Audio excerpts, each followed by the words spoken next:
ते 100 बौद्धिक प्रश्नांची उत्तरं काव्यात्मक शैलीत देतात। शतावधानी डॉक्टर आर गणेश, पद्मभूषण 2026।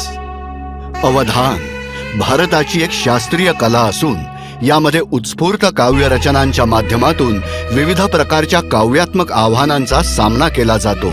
बहुकार्यशीलता आणि चौकटी बाहेरचा विचार, तोही कोणत्याही साधनांशिवाय। ह्यात कलाकाराची सर्जनशीलता आणि विद्वत्तेची कठोर परीक्षा असते। आशु काव्य रचनेचा पहिला विषय आहे निसर्गावर अवधान।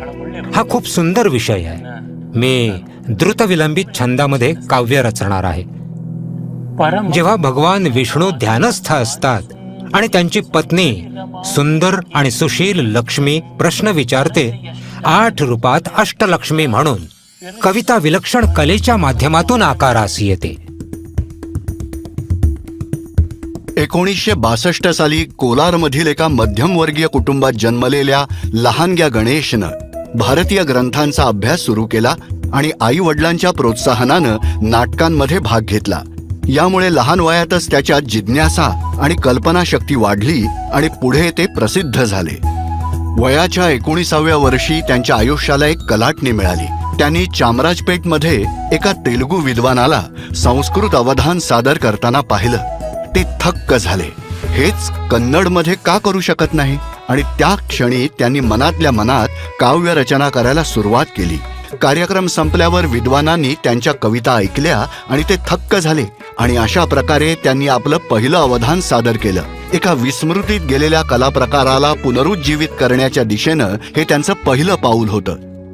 माझे मार्गदर्शक आणि गुरु दिवंगत लंका कृष्णमूर्ती यांचा असा विश्वास होता की भारतीय संस्कृती, कला आणि साहित्यास या प्रभावी कला प्रकाराच्या माध्यमातून जनसामान्यांपर्यंत पोहोचवता येईल।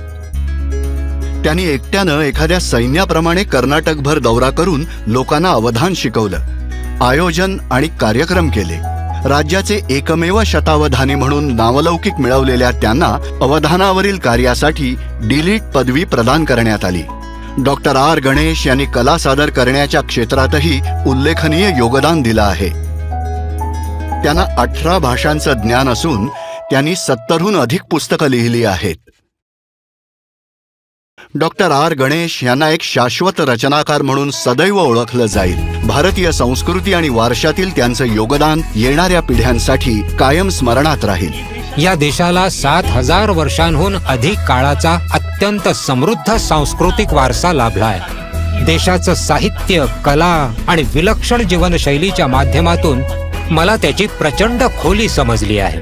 त्यामुळे या देशाचा प्रत्येकाने अभिमान बाळगला पाहिजे, जो तर्काधिष्ठित आणि सन्मानाने उभा आहे। शतावधानी डॉक्टर आर गणेश, पद्मभूषण 2026। कोटी कोटी नमस्कार।